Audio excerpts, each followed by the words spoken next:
Today we've got the NUX Trident NME-5.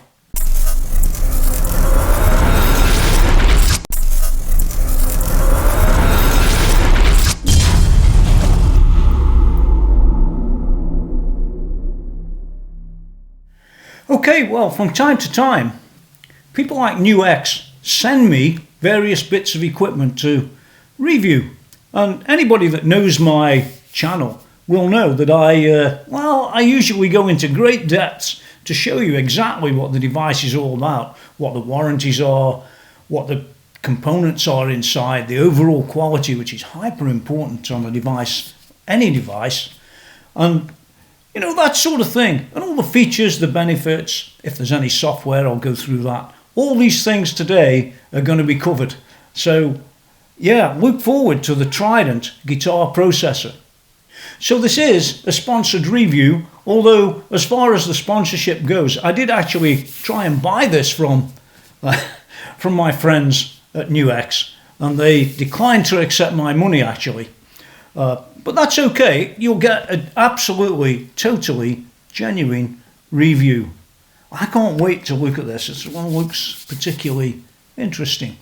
It covers a huge amount of things. It's got impulse responses in there, as they generally do have these days. It's a world-class amp modeling product. They've spent a long time on that, I do know. We've got powerful studio device features in the software. Yeah, that's good. It's very intuitive to use. It's got a pre and post phase looper. If you're into phase looping, I'm not, but you might. And the I/O is this long, oops, that long, which we're going to cover. And the controls and the rest of it. I love covering all that stuff. We can connect in various ways, and let's get on with it. Let's get this darn thing out the box and see what you really get for your money. What I'm going to do actually is unbox it with you. Yeah, so you can see how this thing's presented. And it's presented in a very nice way, I must say. I always look for things like that because, you know, it's like when you go and buy, for example, an Apple phone. It's always presented well, isn't it? And NUX are no different in this respect. Look at all this. All very nice. And inside, you've got what you'd expect to see. Let me go and get it out of the box. Okay, well, this is what comes in the box. You've got the device itself. That's a fantastic looking product, that is. But we'll come back to that. Then you've got the power supply side of things. And I always like having a quick look at the power supply, because with some manufacturers it's not very good. You even get, with this one, you're getting a USB-C cable, the likes of which people like Roland don't bother throwing anymore. These two here relate to MIDI. Well, more about them later. And what's this thing here? Ah, yes. You get little caps to fit on the top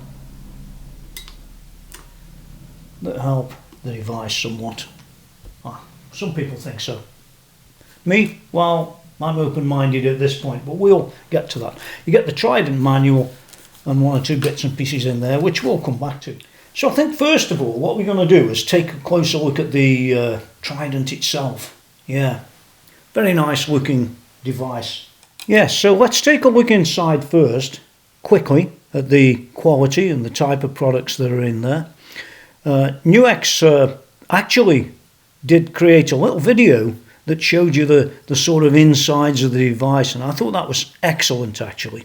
I haven't seen virtually anybody else doing anything like that.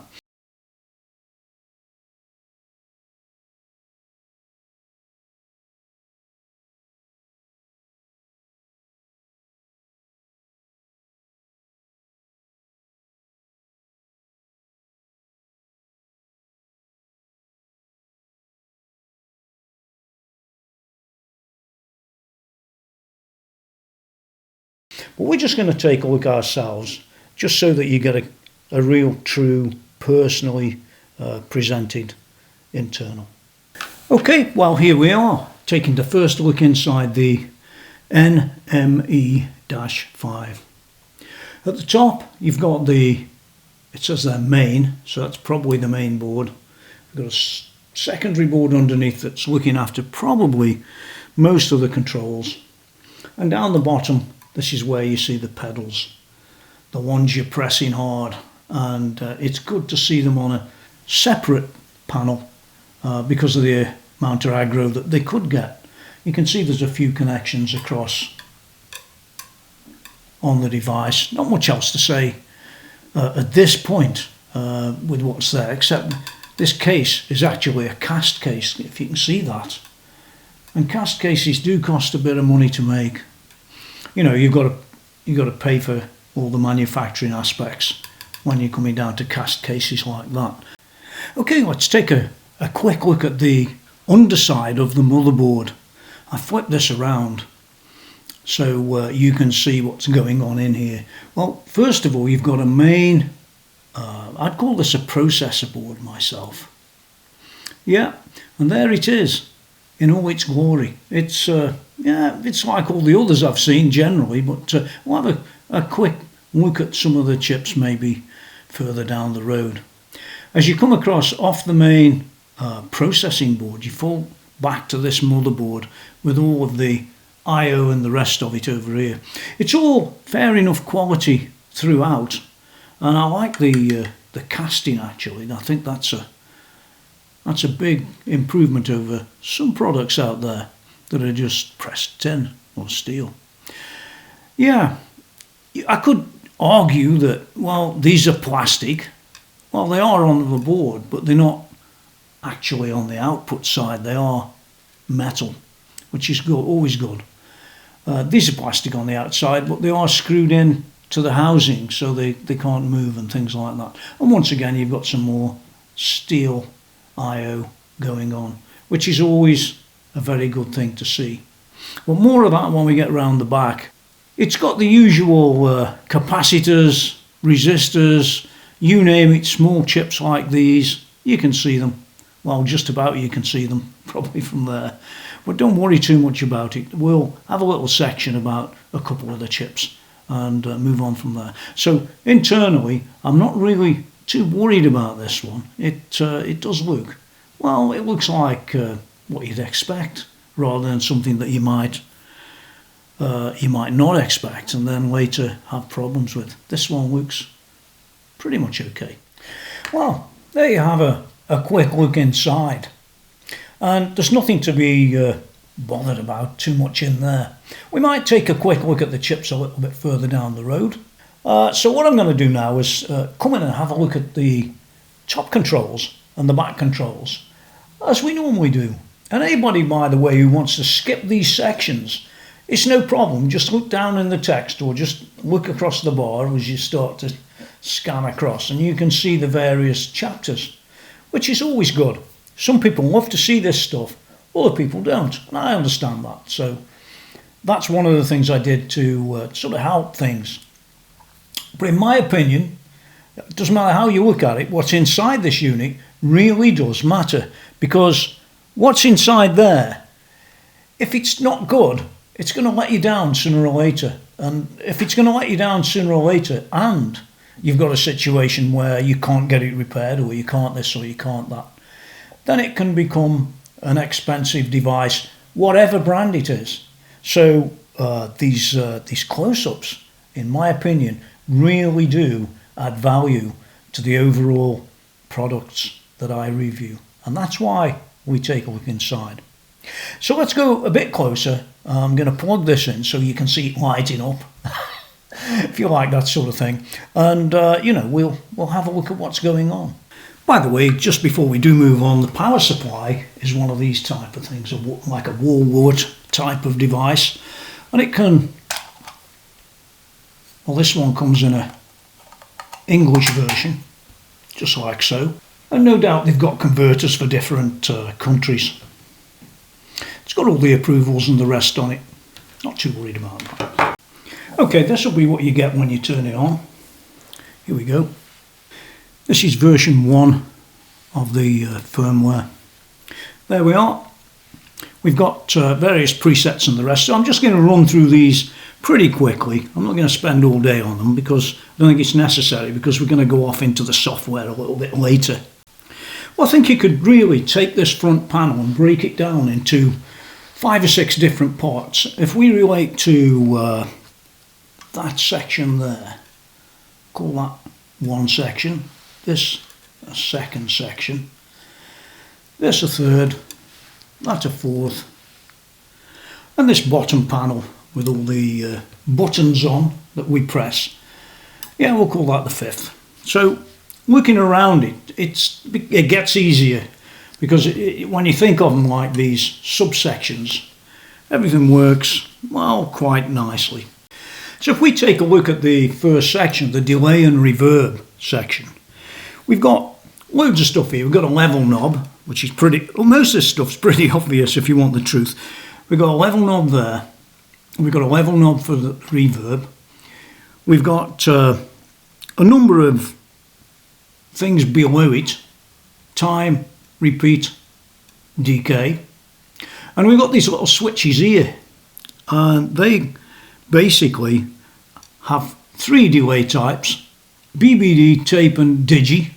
On this side we've got speaker, hall and PLA, whatever that stands for, which will come back later.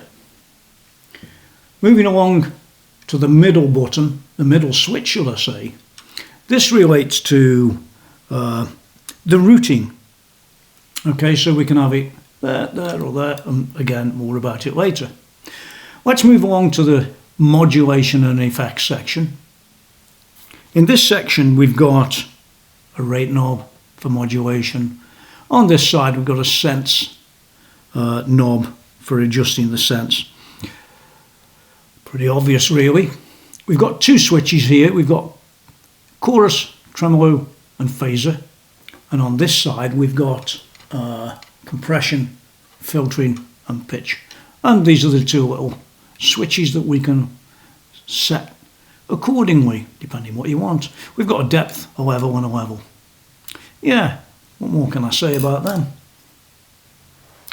Let's move along to here, this section here. And up here you've got a select knob which lets us just whiz around. You can see them. You'll see all the lights flashing as I go. Yeah, very common, very normal for want of a better word. We've got a parameter control. Until you go into it, you won't really see that doing much. You can press it to edit, as it says. And then below that we've got another section here which is all really, think of it almost like amp. Gain, level, bass, middle, treble, presence, noise reduction, which amp, which cab, which EQ, blah blah blah. All good. And lastly, down here, of course you've got the foot switches, and we've got down, up, A, B and C settings. We've got a boost there, we've got reverb, delay and modulation and an FX one there. Again, more of it later. That one, as you can see, says hold for loop. It's really it around the front. Let's go and have a look at the I/O, because this unit's got quite a lot of I/O on it actually. Okay, let's have a look at the I/O on the back. It's all interesting stuff. They always are.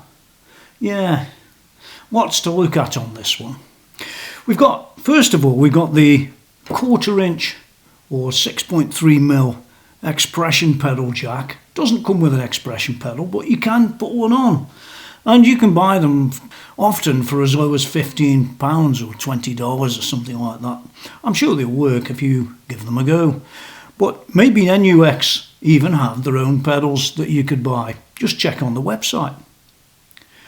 Moving along, we've got the guitar input. I say guitar input because, well, it might not be a guitar that you're putting in. It could be other things. We've got a send and return. And it looks to me on the send and return that these are basically the mono. You've got an aux in if you want to put your, I don't know, iPod there. Have you still got one of them? I have. They are very useful for this sort of thing if you've got backing tracks and you know this stuff. We've got a master volume, which actually is quite nice because it sort of presets itself in the middle. Yeah, so you've got something to work at right from the off. Very nice. You've got a ground lift, on ground or lift if you've got any hum problems. If you get out on into a venue where it's problematic, you could try that. That might help you, or sometimes it doesn't. You'll find these switches do or don't work for any particular venue. That's just the way life is. Now we've got a DI out 1 and a DI out 2, and these are quite nice because they're XLR jacks, and I like to see that. But just in case you're not doing that DI stuff, you can take an output 1 and an output 2 from here. You can even slap your phones in there if you don't want to. Well, I doubt you'll be doing them, wearing them at a gig or anything like that. But, you know, you can use this device for millions and millions of different things. More about that again a bit later. But if you do need to use phones, there it is. Now then, this is the point where you'd expect me to start moaning. Because just look at this, MIDI. You've got 3.5mm jacks. I think they're 3.5. Well, they're 1/8 of an inch, wherever that equates to. That's what they are. And you know how bad they are because you've got them on loads of rolling devices these days. These tiny little connectors. Pretty much rubbish, but I have to say that NUX have thought of everything. And on this one, this is why I'm pleased, you've now got supplied connectors that just simply push in there. And now you've got a proper connector. A real MIDI connector. In fact, it's supplied twice, which I really like that. That's something that you should be shouting about because a lot of makers out there disregard all that stuff and, oh yeah, the little 1/8 of an inch connectors are better. Well, no, they're not. The proper connections are better. That's what they were invented for. Yeah. Let's move along a bit further. You've got the USB connector there. Very nice. Proper USB-C. None of these old-fashioned, slower interfaces. And this one's here, you can use it for a number of little different things, which we'll come on to later again. We've got the power. Again, I like this because, once again, on a lot of devices, I've seen them without any descriptor except for power. This one says DC 9 volt. It's positive on the outside. It's 500 milliamps consumption, which is pretty good. And yeah, you can use a lot of different power supplies in reality to power this device if you don't want to use the one they supply. That matters. It's on there. And so does this. And I harp on every single time, but this is a maker that's fixing the problems as I see them, that others don't. And here's the power connector. It's on and off. So you can turn the device on and off just simply. I know it seems a bit of a revelation these days to some people, but the fact is, that's common sense right there. You do want to save power and the planet and all that sort of stuff, don't you? Well, the answer is have an on and off switch so you can turn it off when you're not using it. And you don't forget to leave it on for 3 days. I don't know. A couple of other little snippets while we're round the back here. If we look at the quarter phone's output jack, the impedance of that one's 47 ohms. So can be driven the headphones quite nicely, unless you've got some of them studio headphones that are like crazy high. This is unbalanced for mono. Output 2 is unbalanced for the right side, well, stereo application. So you've got a left and a right. Yeah, you get it, don't you? Of course you do. And it's 1 kilo ohm impedance. All the information's provided, by the way, by the maker, and I always like that stuff. Now on the send and return, one more thing I didn't mention, which I'm going to mention, is you've got the, you can connect your external pedals with the send and return thing. The send impedance, by the way, is 1 kilo ohm. The return impedance is 100 kilo ohms. But it's got 3 modes that you can set up from the little screen just above. And that can be serial or parallel or what they call branch. Now in branch mode, it only sends the signal out, nothing comes back in. What else can I tell you about it? Well, your input jack for the guitar is 1 meg ohm, and the quarter expression pedal Yeah, you can control volume level, boost, gain level, FX sensing, amp, gain level, modulation, rate depth, level, delay, level, time, repeat, and reverb, level, decay. So there's a lot of different things you can, you can do with that. Regarding connectivity, I mean, that's what this is all about really, isn't it? We can have a sort of studio direct connection, which you can see sort of on the screen now. It's recommended setup for best results when using the Trident. It's suitable for phones application. You can connect the FR amplifiers or monitors with quarter output 1 and output 2, or DI out 1 and DI out 2. Quite nice. Next one down the road is an amps power amp in or return. While you play on the stage with a guitar amp, you can connect the Trident's quarter output 1 to the amplifier's power amp in return. Under amp rear, the cab impulse response block will be disengaged. So it sort of looks after itself almost. Then you've got the 4-cable method. You might be familiar with all of that. I'm not going to go through it all, but there's a picture on the screen giving an example of it, actually as supplied by NUX. We've got another thing, another common connection. Well, it's common for you. I haven't used this before, but here it is. It's called post effects. And you can use the amp's preamp with the Trident effects as post effects. Connect the amp send to Trident's quarter input jack and Trident's quarter output jack to the amp's return. Plug your guitar into the amp's input. Remember to disengage the amp and cab, those blocks, for the patches in this application. Then you can use all the post effects like EQ, mod, delay, reverb, etc.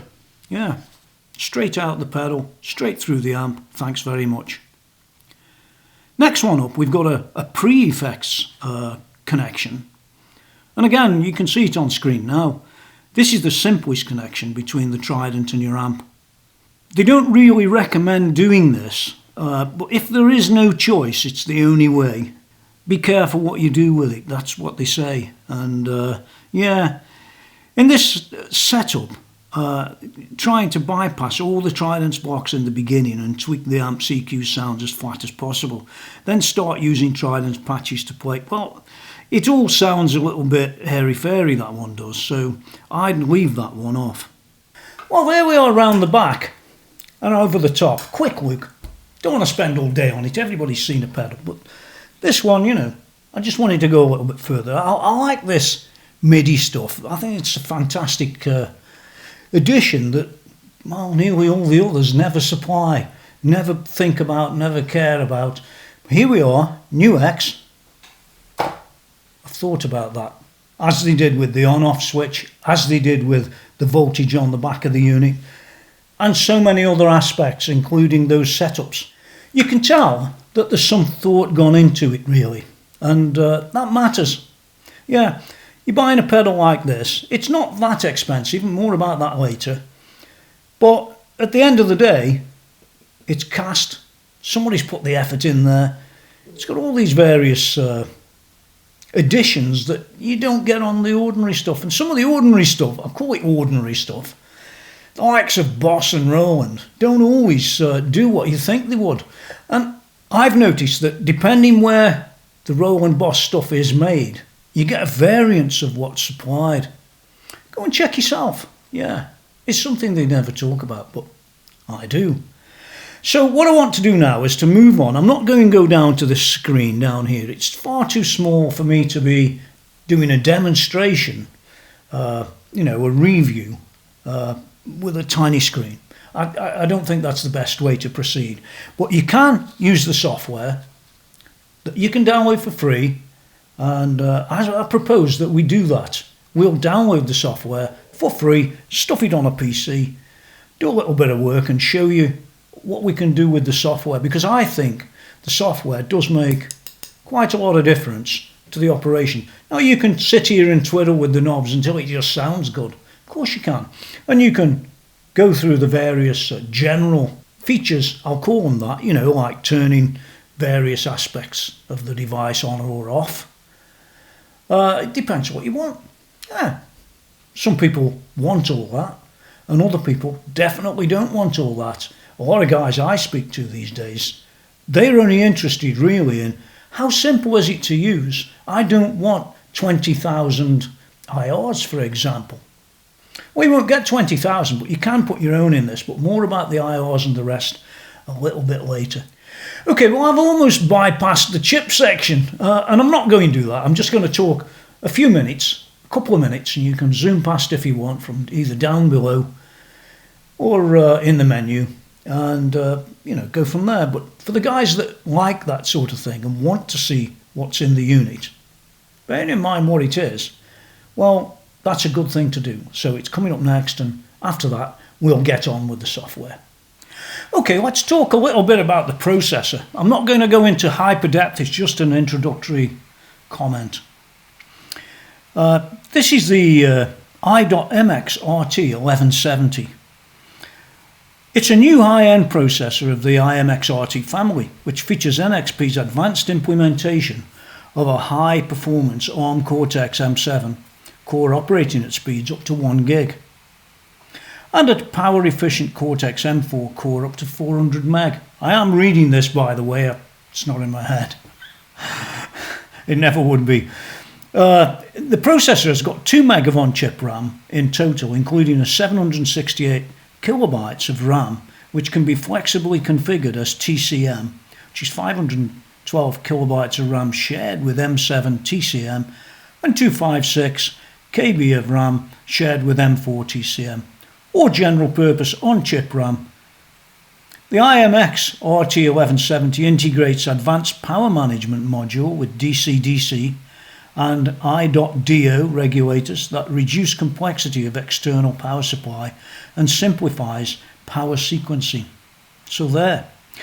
The i.MX RT1170 also provides various memory interfaces including SD-RAM, raw NAND flash, NOR flash, SDEMC, quad-octal, hyper-RAM flash, and a wide range of other interfaces for connecting peripherals such as wireless LAN, of all things, Bluetooth, GPS, displays and camera sensors. The i.MX RT1170 also has rich audio and video features.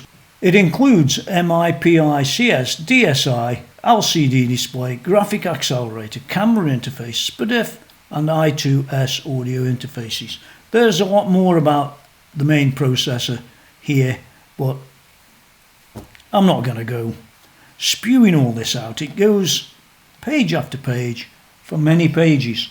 So that's what the processor is, and that's the main important thing. So let's move along to another chip. There's also another chip in the series from NXP inside the device here, and this one's called the MXRT 1061, and that's all about, well, I've got to read it because I don't know any more than you do, but it is worth knowing about. It's like all this stuff.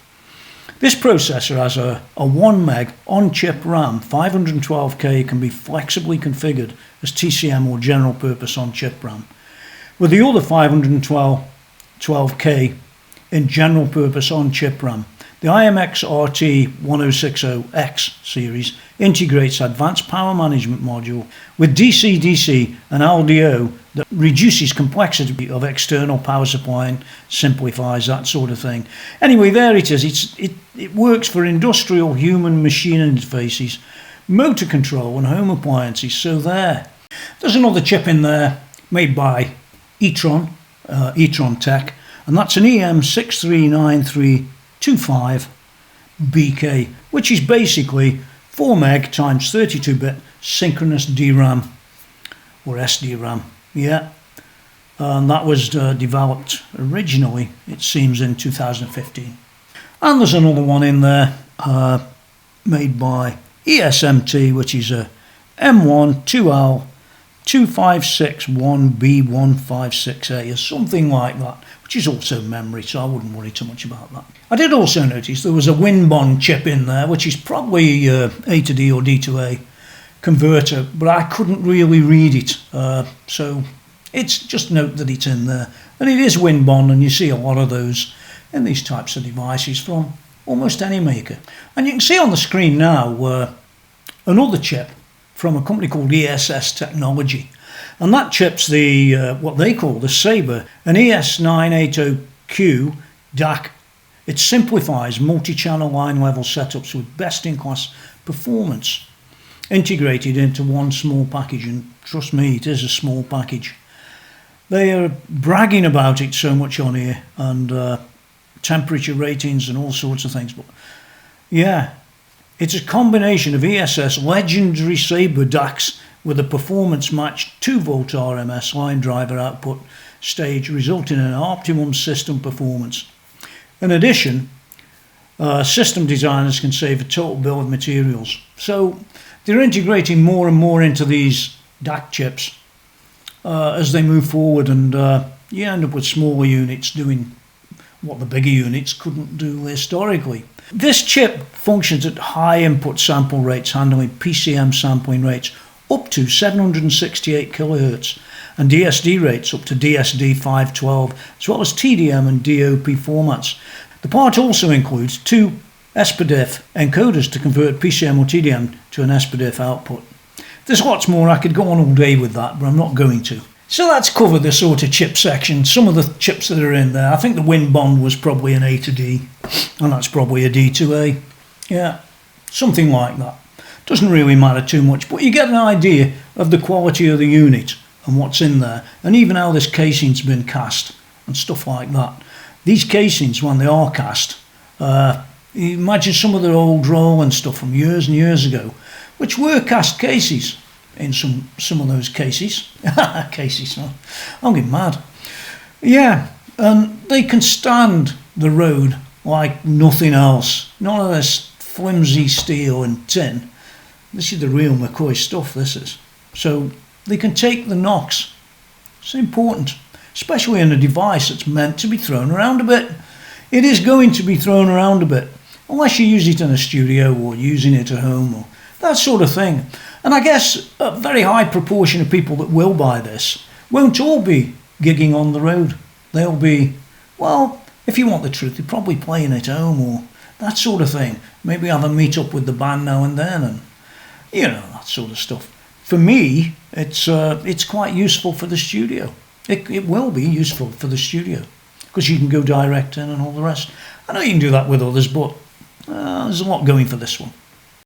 Okay, those are the chips. What we're going to do is we're going to go and have a look at the software now. I've got the laptop over here. I'm just about to go and set the software up, and then we can take a good look at it. Yeah. So hold on a bit, won't you? Don't go anywhere. And don't forget to subscribe. You know, these videos take a lot of effort on my part to create that video for you. Oh, no, not for him over there. For you, the viewer. And I always try and put your interests right at the top of the queue when I make a video. I try and put it across as you would want it to be, as you would understand it, as you expect it to be, not like in some of those videos out there of different products that, well, they're not quite the way I do. Let's put it that way. Okay, so I'll go and set this up and I'll be back in the snap of a finger. Okay, here we are inside the software for the Trident. All very interesting stuff, and just going from the first preset, if you will, you can see along the top there's a lot of the usual sort of things going on with this.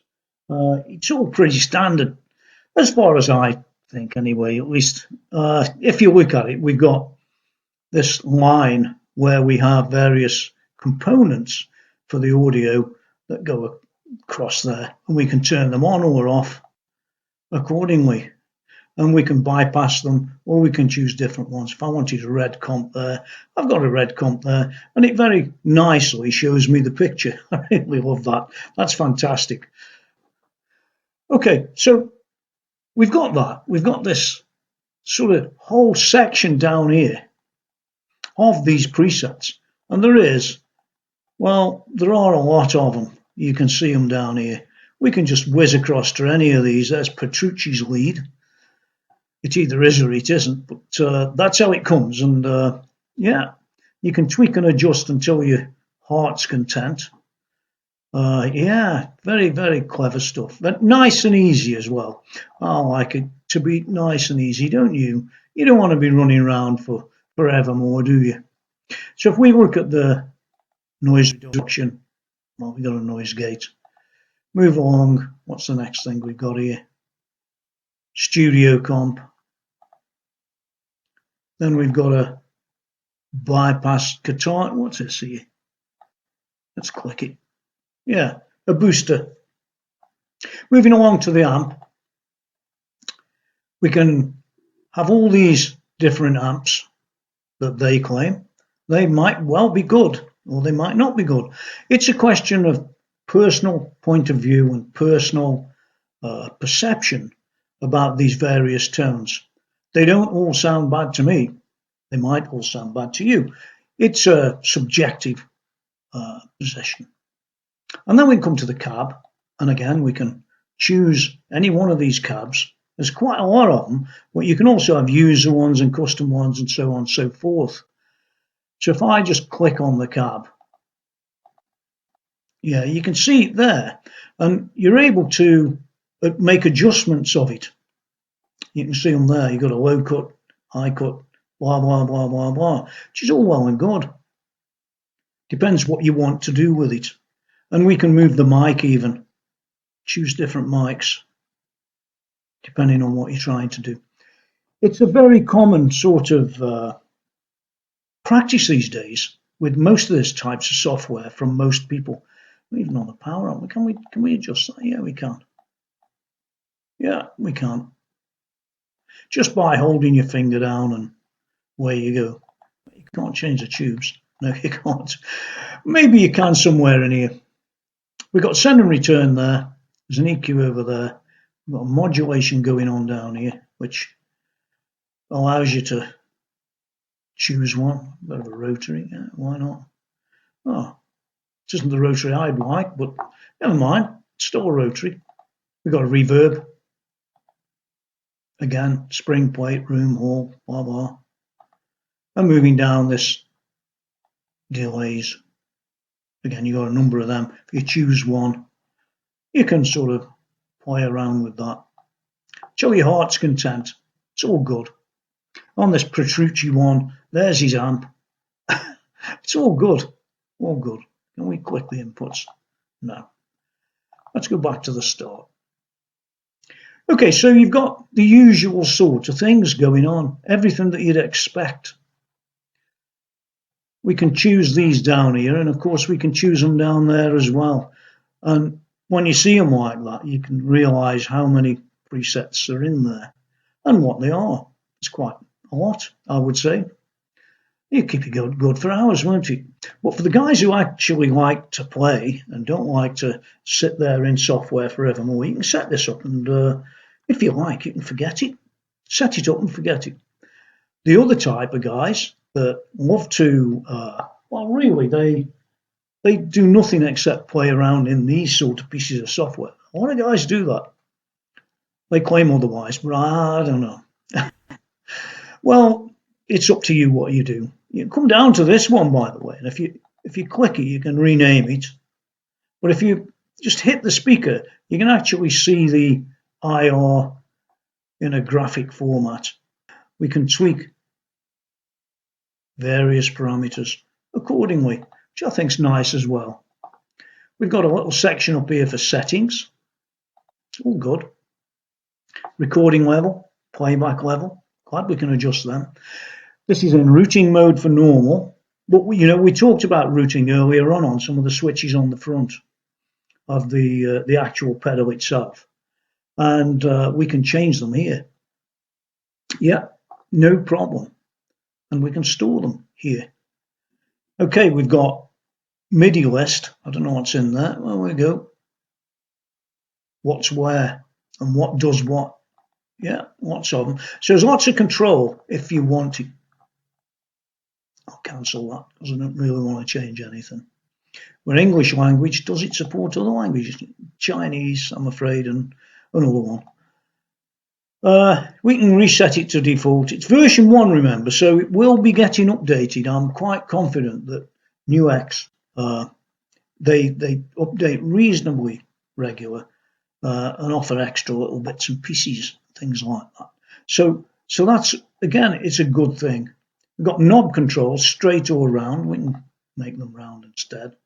What else can I say? We can save parameters, save the settings that we create. And that's about it for the software. But I do like, honestly, I really like the way that they they have these pedals. How do they get away with that? I don't know. It's perfect. It's excellent. And I like to see that. You can adjust this just so easily.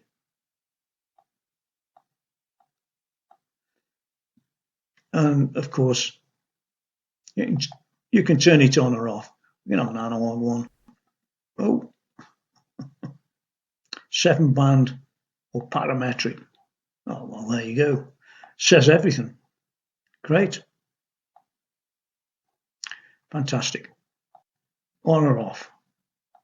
Little else you can say about that, except that it is a very, very good representation. I like as well, if we go down here, we've got the proper front end for the proper amp. Yeah, Mesa Lone Star. Yeah, quite a few down here, aren't we? Yeah.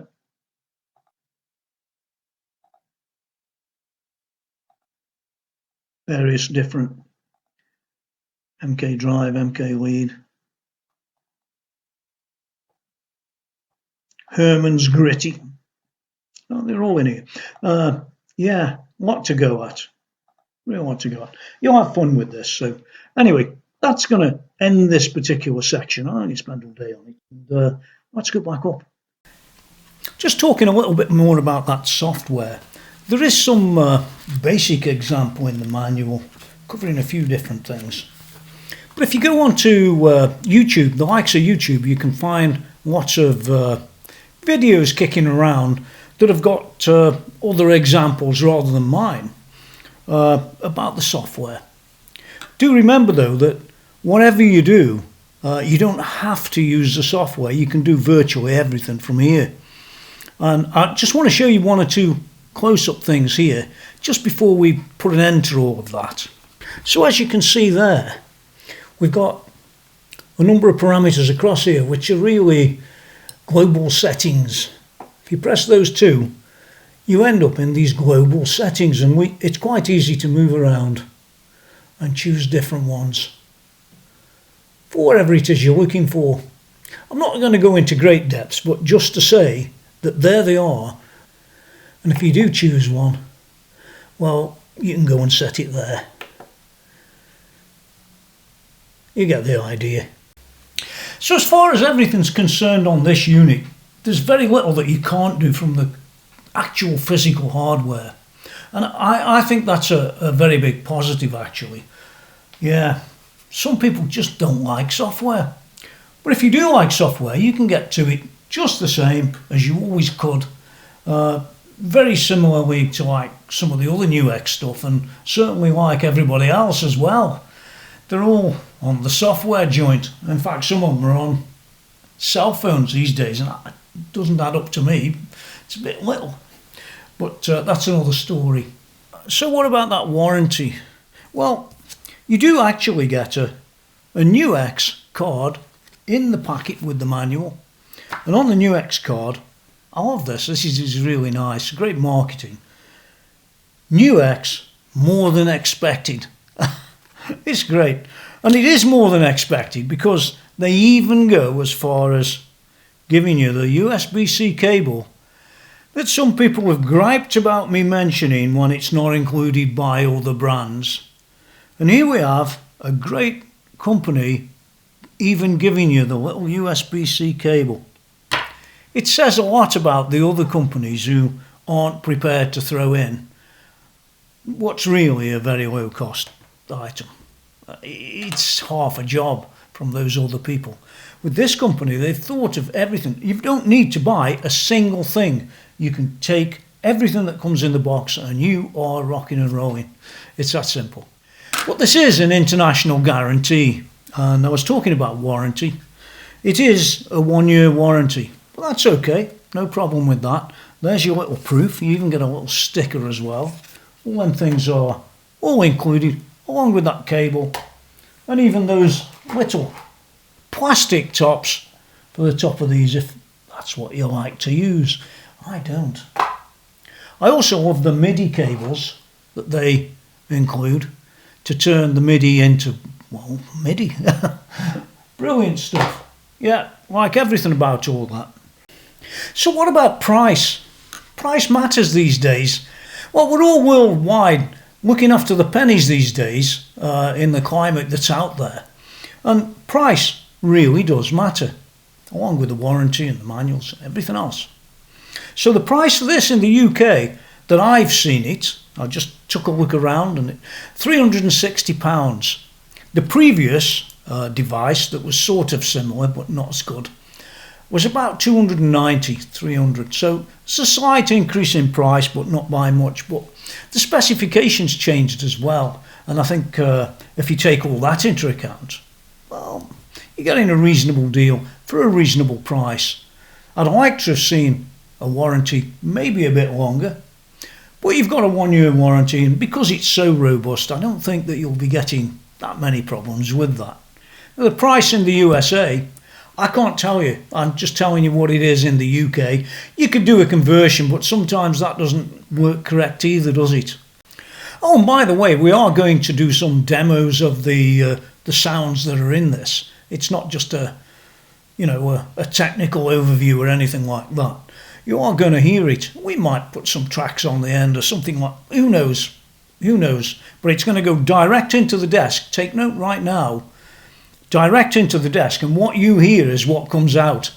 You're going to be hearing what you buy, and that's very important. It's not been tweaked by some other equipment on its way to you via YouTube. No, what comes out is what it sounds like, without any jiggery-pokery. I think that's important too. So where does it leave us with the NUX NME-5? Well, it leaves us with a product that, it's a modeler, of course, but it fits in a very, very busy area of competition. Now, I'm not saying it's better or worse or anything else than everything else out there. There is a lot of equipment. But the things I like about it, well, you'd probably like too. I'm just an ordinary guy, just like you. Most of us are. And we'll use it maybe in a little studio, or you'll use it maybe in your bedroom even, or you can use it for gigs if you want. And there's a lot of other combinations that you could get into with this device. For me, it's solid. I like that. Here are the likes. For me, I love all these I/O on the back. Great. I love the MIDI, how it's been provided with the proper connections, as they should be. I love the USB-C. I love the power on and off. Everything about this device, including the metal connections across the back, not plastic, all matter. Everything matters. The 1-year warranty is a 1-year warranty, but offsetting that is this incredible cast case that very few people talk about. They don't, do they? I like the little niceties that are added in. Okay, I like that you can use the unit without having to use the software.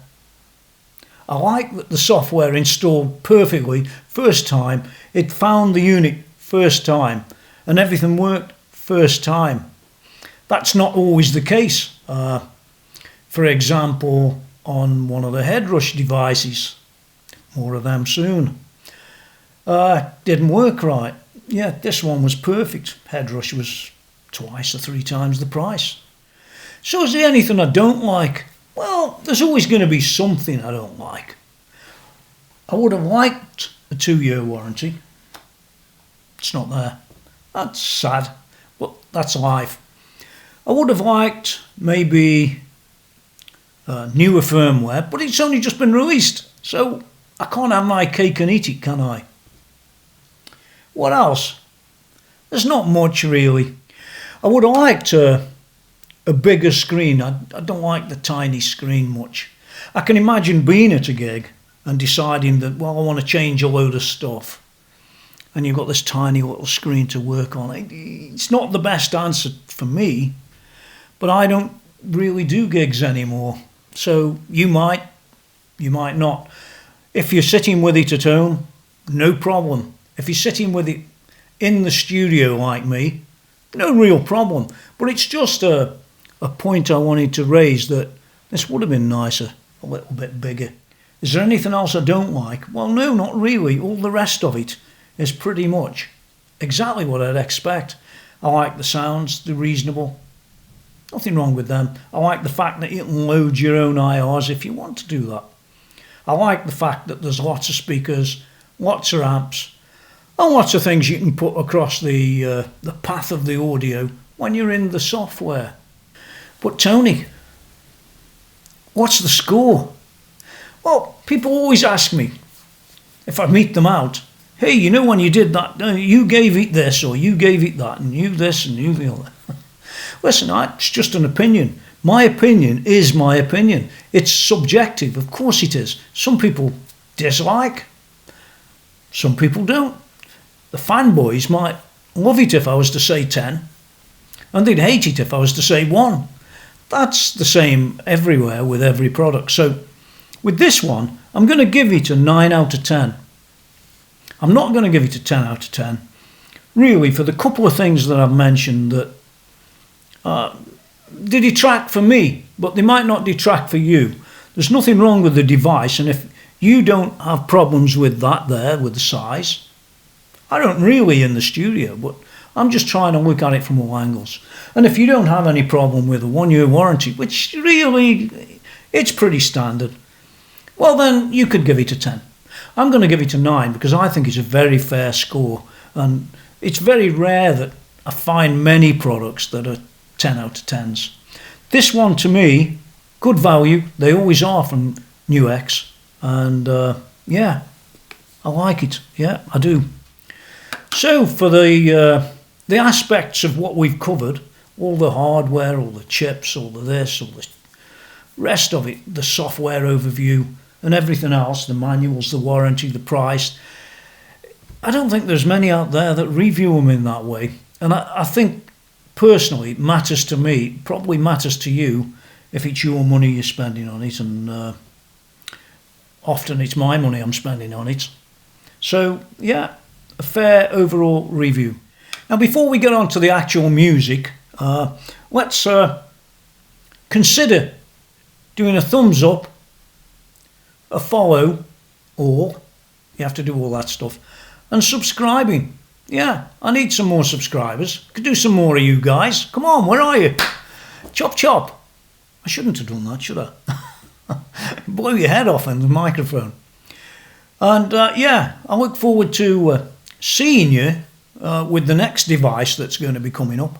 The Trident's been an interesting one for a modeler, and yeah, it's quite good. It's certainly different than what I thought it might have been.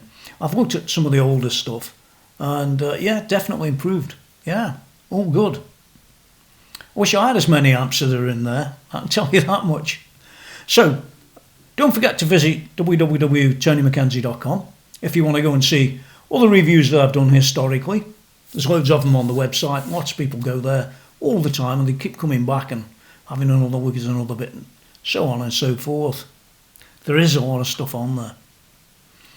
And yeah, that's it for now. Music will be coming up. Until next time, hope you like the review. It's not been a bad one, this one.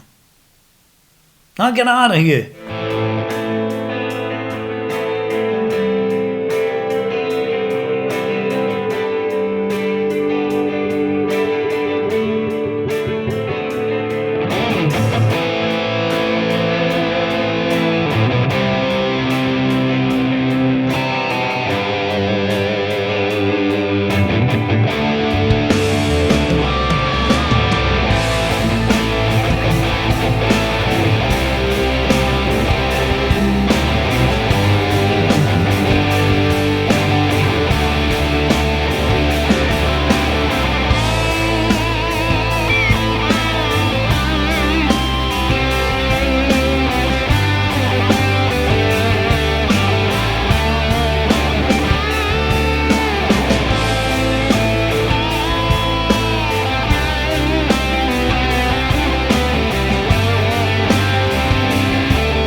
Okay, this last take basically is exactly the same pedal with exactly the same settings that I just used on the Telecaster, but this time with a, well, what's an equivalent to a Les Paul, and it's got some active pickups in there. They're very nice, that's what I'd say, and well, that's what you'd say, isn't it? Yeah, he'd say so too.